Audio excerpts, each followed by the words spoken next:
How are you lovely people doing today? My name is John. Welcome to another episode of the Zombie Storyline Q&A. In this series, I take your questions about the zombie storyline and I answer them. Whether it be a big, small, simple, or complex question, I'm more than happy to answer it. So go ahead, leave a question down below. Maybe I'll see it and maybe I'll answer it. You may even be in the next episode. No question is a stupid question, so I implore you to leave whatever questions you have down below. I thought I'd give you guys a heads up. I'm going to be doing an open lobby live stream tomorrow night, probably around 8 or 9 o'clock, so make sure you stay tuned for that. I'll upload a video letting you guys know when it's going to begin, so keep that in mind. Without further ado, let's begin the episode. We're going to kick things off with a question from Alfie Kimber, who asks, what is the Warden from Mob of the Dead's story? Sal DeLuca once speculated that the Warden from Mob of the Dead is Stanley Ferguson. Stanley Ferguson was the man that they actually killed during their initial attempt to escape the Alcatraz prison. This, of course, was in their purgatory, though. When they were executed, and we know Stanley was alive during the execution because he actually recorded an audio log of their execution, so we know he was alive, but within this separate timeline in which Mob of the Dead takes place, they're in a purgatory/hell. Now, in this purgatory, they're being damned for their crimes that they've committed throughout their life, and Sal theorizes that the Warden, the man who is in control of all of this, the man who is leading their torment, is actually Stanley Ferguson, the man who was the initial zombie within the outbreak. Now, this is just a theory, of course. Another thought is that because the Warden had his own personality and liked to collect Civil War weapons, then he most likely is his own person. The Blundergat is actually a weapon of the Warden's personal collection. That's why the Blundergat can actually be found in his office.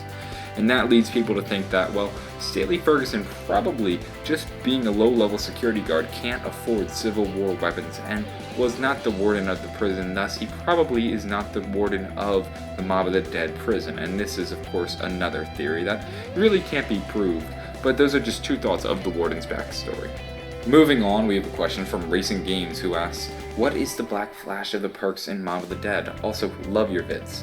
Thanks for the comment, Racing Games, I really appreciate that. Now, these perks on Mob of the Dead, why are they there and why do they flash?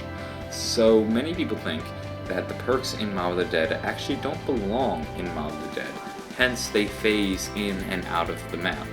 If we think about it, the perks were created during World War II, 1945. Mob of the Dead takes place in the 1930s, almost 15 years before the perks have even been created, nor the idea of them has been conceived, so they're not something that really should exist in Mob of the Dead, and this is where many people speculate that the perks are actually phasing through element 115 displacement in and out of time, and that's why we see it going from black and white to color, and it really isn't belonging in the map, thus they are doing this sort of flashing thing. There is one perk on the map that does not flash though, Electric Cherry. This is because Electric Cherry was most likely created before Mob of the Dead on the map Buried. So it was actually created in the 1800s by Michael Faraday. Michael Faraday is the man who owns the mansion in Buried. He probably created Electric Cherry. Somehow it worked its way to Mob of the Dead, and that's where it can be found. And that's why, because it technically belongs in the time and was not moved through element 115 displacement, it isn't flashing in and out of the map. We're going to end today's episode with a question from Ben Bukak, who asks, hey John, what's the significance of the teddy bears? Do they have any meaning, or are they just there for Easter eggs? The teddy bears are meant to be a symbol or a sign to Samantha. This is, of course, her teddy bear. We had the iconic image of poor Samantha, a little girl holding her teddy bear, caught in the midst of all of this chaos, and then thrown into the position of power where she is now controlling all the zombies. And whenever she starts to wreak havoc on a facility, the first thing you'll notice is she leaves teddy bears lying around, or toys. If we think back to Ascension, one of the things that really drove Yuri Zarkovsky crazy was the fact that he started to see Matryoshka dolls and teddy bears lying around the map. It was driving him nuts. Why are there children's toys in a secret Russian scientist facility? It didn't make any sense. So Samantha leaves these teddy bears around the place almost as a calling card, a way to mess with people, get inside their heads.